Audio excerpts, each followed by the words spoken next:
MP की सियासत में एक बार फिर से दिग्विजय सिंह बदले हुए अंदाज में सक्रिय हो गए हैं। बीजेपी और आरएसएस के खिलाफ लगातार वो बयानबाजी दे रहे हैं। 2 दिन में संघ और बीजेपी के खिलाफ 2 बड़े हमले दिग्विजय सिंह ने किए हैं। हिटलर और अंग्रेजों से बीजेपी और संघ की उन्होंने तुलना की। हिटलर ने जैसे नाजियों के खिलाफ नफरत फैलाई, ये दिग्विजय सिंह कह रहे हैं। देखिए, हिटलर ने नाजियों के खिलाफ नफरत फैलाई और संघ और बीजेपी मुसलमानों के खिलाफ नफरत फैला रहे हैं। देखिए, ये बड़ी बात वो कह रहे हैं दिग्विजय सिंह। अंग्रेजों की तरह हिंदू मुसलमान में फूट डाल रहे हैं संघ और बीजेपी। नौकरी में मुसलमानों की कम संख्या का भी मुद्दा उठा रहे हैं दिग्विजय सिंह। तो दिग्विजय सिंह लगातार अब सक्रिय होते जा रहे हैं और एक नई भूमिका में दिखाई दे रहे हैं और लगातार वो बीजेपी और आरएसएस पर हमला कर रहे हैं। तो बीजेपी को हिटलर बताया, संघ को कांग्रेस। देखिए, अंग्रेजों और हिटलर से तुलना कर रहे हैं संघ और बीजेपी की। और क्यों कर रहे हैं ये एक बड़ा सवाल इस वक्त जो है जहन में आता है, क्योंकि क्या कमलनाथ के केंद्र में जाने के बाद दिग्विजय सिंह ये एक नई भूमिका की तलाश में है। 2 दिन में संघ और बीजेपी के खिलाफ 2 बड़े हमले वो अब तक कर चुके हैं। आरएसएस और भारतीय जनता पार्टी और उनके संगठनों ने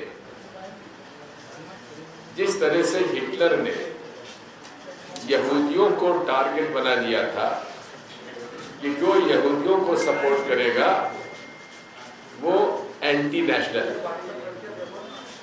उसी से सीखकर आरएसएस ने इस देश में मुसलमानों को एंटी नेशनल साबित करने के लिए जिस प्रकार से अंग्रेजों ने हिंदू मुसलमानों को बांटकर राज करने का प्रयास किया, उसी से सीखकर ही आरएसएस, भारतीय जनसंघ और भारतीय जनता पार्टी ने देश में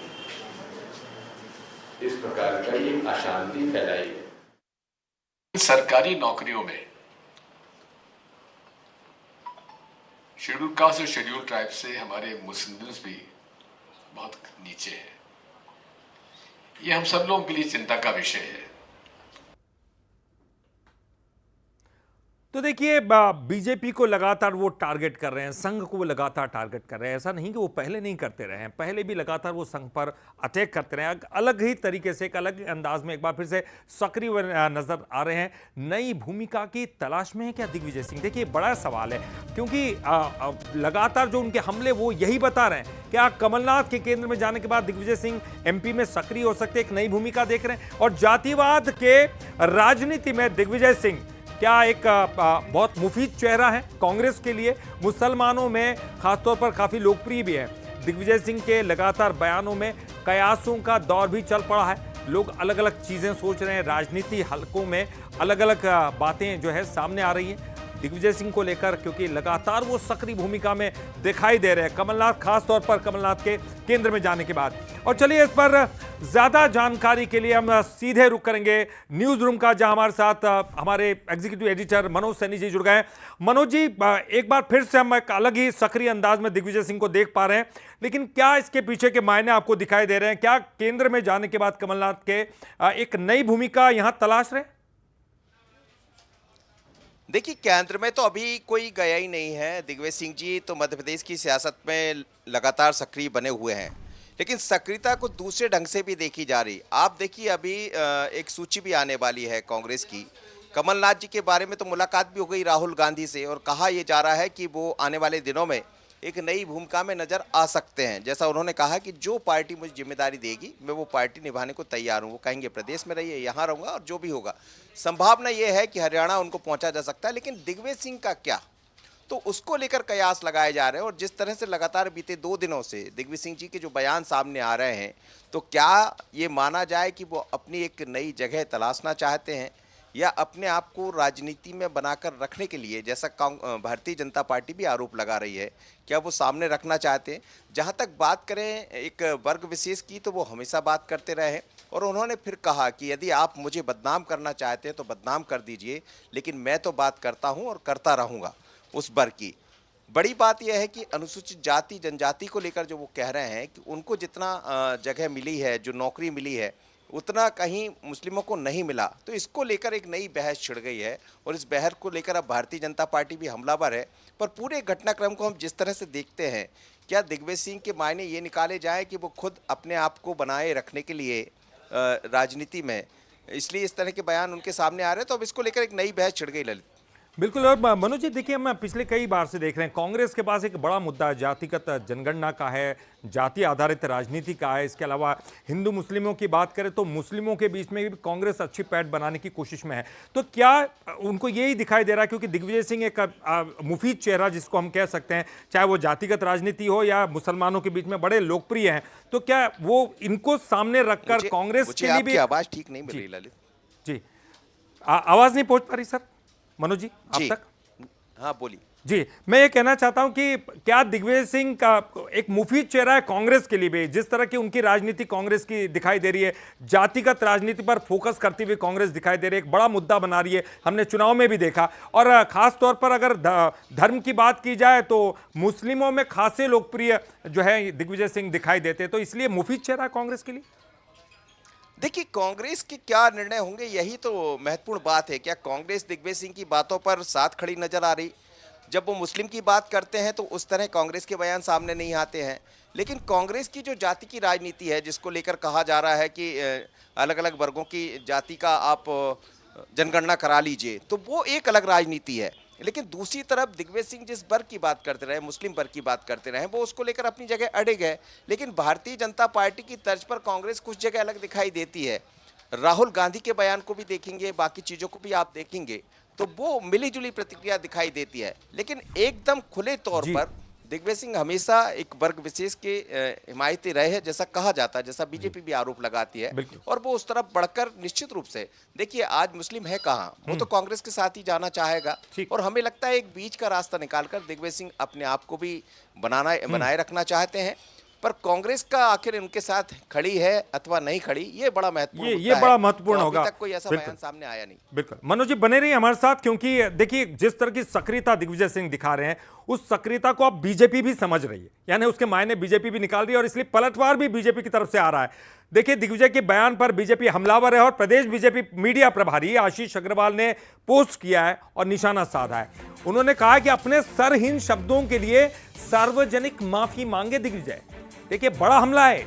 वो ये कह रहे हैं कि अपने सरहीन शब्दों के लिए सार्वजनिक तौर पर माफी मांगे दिग्विजय।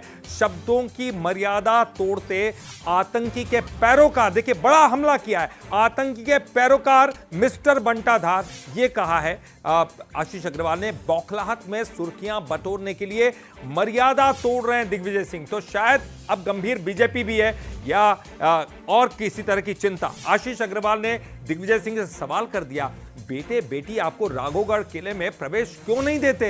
ये आशीष का सवाल है। वो कौन सा चाल, चेहरा और चरित्र है दिग्विजय पर? उन्होंने शायराना अंदाज में एक तंज भी कसा कि देने को मैं भी दे सकता हूं गाली उसे। देखिए उन्होंने क्या कहा कि देने को मैं भी दे सकता हूं गाली उसे, मगर मेरी तहजीब मुझे इजाजत नहीं देती। मनोज जी आप सुन ही रहेंगे, देखिए किस तरह शायराना अंदाज में बात करते हुए दिखाई दिए आशीष अग्रवाल। लेकिन बड़ी बात यह है कि दिग्विजय सिंह की बातों को जो है नकार नहीं रही है और खारिज भी नहीं कर रही है। शायद उसके मायने और उसकी गंभीरता को बीजेपी भी समझ रही है और एक बड़ा हमला करते हुए दिखाई दे रही है। देखिए, जिस तरह से दिग्विजय सिंह ने हमलावर है, खासकर भारतीय जनता पार्टी को लेकर, संघ को लेकर या मुस्लिम वर्ग की बात करने को लेकर, तो कांग्रेस की बात अलग है, लेकिन दिग्विजय सिंह की बात को लेकर भारतीय जनता पार्टी भी हमलावर है। और आज जिस तरह से उनका एक नया बयान सामने आया है, मैं उसका जिक्र भी नहीं करना चाहूँगा। उसके बाद और भारतीय जनता पार्टी हमलावर दिखाई दे रही। तमाम बड़े नेताओं की तरफ से ट्वीट किया गया है एक्स पर, और जिन आशीष अग्रवाल जी की आप बात कर रहे हैं, मीडिया के प्रभारी है, तो उन्होंने पूरी एक फहरिस्त निकाल दी अपने एक्स पर ट्वीट के जरिए। कई तरह के सवाल उठा दिए, क्या दिग्विजय सिंह क्यों नहीं जाते किले में जैसा वो जिक्र कर रहे हैं? क्या वो जिन अमर्यादित बातों का जिक्र कर रहे हैं वो उचित है? तो ये दिग्विजय सिंह को समझना पड़ेगा। लेकिन इसका मतलब ये है, आज महत्वपूर्ण बात यह है कि दिग्विजय सिंह की जो प्रेस कॉन्फ्रेंस हुई है वो अलग अलग दलों के साथ कांग्रेस पीसीसी से बाहर हुई। उसी को लेकर सवाल खड़े किए आशीष अग्रवाल ने, क्या पीसीसी में जगह नहीं मिल रही दिग्विजय सिंह को? और दिग्विजय सिंह को पहली बार देख रहे हैं कि पीसीसी को छोड़कर वो अन्य दलों के साथ एक अलग जगह प्रेस कॉन्फ्रेंस कर लेते हैं और उसी को मुद्दा भारतीय जनता पार्टी ने बना लिया, क्योंकि जो बयान उनका सामने आया है वो बयान बीजेपी को तो कहीं से अच्छा लगेगा नहीं। जैसा बीडी शर्मा जी के लेकर उन्होंने जो कहा है, बीडी शर्मा का बयान भी उस पर आ गया, लेकिन आशीष अग्रवाल ने ट्वीट के जरिए कई और सवाल खड़े कर दिए हैं। अब उन सवालों का जवाब भी दिग्विजय सिंह को देना होगा, लेकिन ऐसा लगता है कि दिग्विजय वर्सेस भारतीय जनता पार्टी एक नई सियासत। बिल्कुल, आप बने रहिएगा हमारे साथ। जैसे कि आप जिक्र कर रहे हैं, वीडी शर्मा का एक बयान आया, चलिए हम अपने दर्शकों को पहले वो भी सुना देते हैं, क्योंकि बयानबाजी को लेकर दिग्विजय सिंह और वीडी शर्मा अब आमने सामने दिखाई दे रहे हैं। दिग्विजय ने वीडी शर्मा के लिए अमर्यादित शब्दों का इस्तेमाल किया है। आतंकवादियों का समर्थन करने के आरोप पर दिग्विजय सिंह का यह बड़ा हमला, बीजेपी के ट्रिपल इंजन की सरकार है तो मेरे खिलाफ कार्रवाई करें। बयान में वीडी शर्मा के लिए आपत्तिजनक शब्दों का इस्तेमाल किया गया है। तो वीडी शर्मा ने भी देखिए पलटवार कर दिया दिग्विजय सिंह पर। उन्होंने कहा कि दिग्विजय सिंह को इस तरह की भाषा का इस्तेमाल नहीं करना चाहिए। हालांकि बहुत ही साधारण पोलाइट शब्दों में उन्होंने कहा कि इस तरह की भाषा का इस्तेमाल नहीं करना चाहिए, अमर्यादित शब्दों का इस्तेमाल कर रहे हैं। तो वीडी शर्मा ने क्या कुछ कहा, चलिए पहले वो सुन लेते हैं। वो व्यक्ति सरकार में ट्रिपल इंजन सरकार है। मैं तो उनका सम्मान करता हूं, लेकिन जिस प्रकार की भाषा का उन्होंने उपयोग किया है,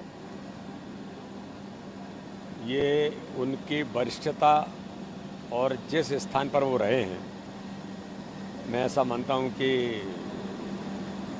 इस प्रकार के शब्दों का उपयोग करना ठीक नहीं है। लेकिन फिर भी दिग्विजय सिंह जी, मैं एक बात जरूर कहना चाहता हूं कि जो आपने कहा उसके आधार पर अगर आप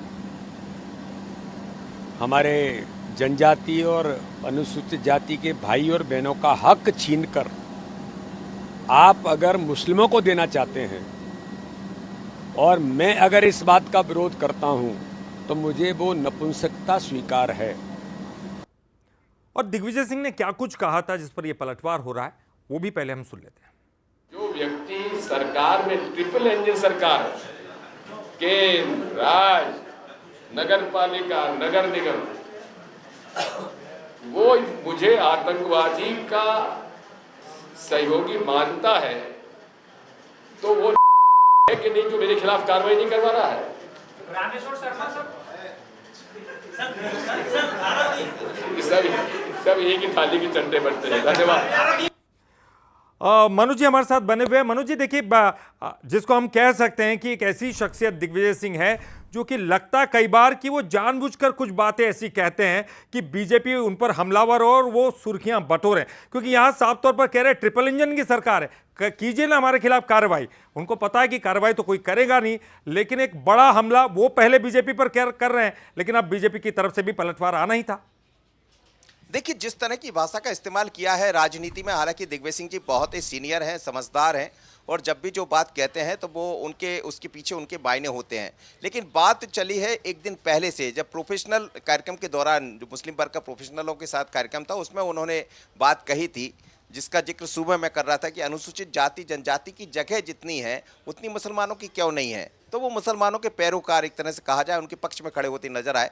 उसी को लेकर दिग्विजय सिंह का बयान आया और फिर ये तक कह दिया कि वो आतंकियों से जुड़े। तो उन्होंने कहा, आतंकी से यदि मैं जुड़ा हूं, मैं उनके प्रति हिमायती हूं, तो आप मुझे गिरफ्तार कर लीजिए, ट्रिपल इंजन की आपकी सरकार है। पर जिस भाषा का इस्तेमाल किया है, वीडी शर्मा ने उसका बड़े अलग तरह से जवाब दिया है, मर्यादित तरीके से जवाब दिया है कि मैं वो जो कह रहे हैं वैसा नहीं कहना चाहूँगा, लेकिन अनुसूचित जाति जनजाति का हक यदि वो मुसलमानों को लेकर कह रहे हैं तो हाँ, मैं इसके विरोध में हूँ, और आप चाहें तो मुझे जो आप कह रहे हैं, मैं उस लफ्ज का इस्तेमाल नहीं करना चाहूंगा जो बीडी शर्मा जी ने भी कर दिया है कि मैं जो वो कह रहे हैं मैं उसको मानने को तैयार हूं। तो एक नई बहस इस बात को लेकर छिड़ गई है, क्या अनुसूचित जाति जनजाति की बात को कर मुसलमानों को आगे बढ़ाना चाहते, इनको पीछे धकेलना चाहते। ये नई सियासत में एक नई राजनीति दिखाई दे रही है, और मुझे लगता है दिग्विजय सिंह जो चाह रहे थे कि वो चर्चा में आ जाए, जो चीज़ें दिखाई दे, वो काम भी हो गया है, और दूसरी तरफ एक नई बहस को उन्होंने जन्म भी दे दिया। पर ये थमने वाला नहीं है। पर इतना ज़रूर ये समझ आता है कि राजनीति में इस तरह की भाषा का इस्तेमाल नहीं होना चाहिए। बहुत सीनियर है दिग्विजय सिंह जी, बेहतर वो समझते हैं, और इसीलिए बहुत मर्यादित तरीके से बीडी शर्मा ने पलटवार कर दिया।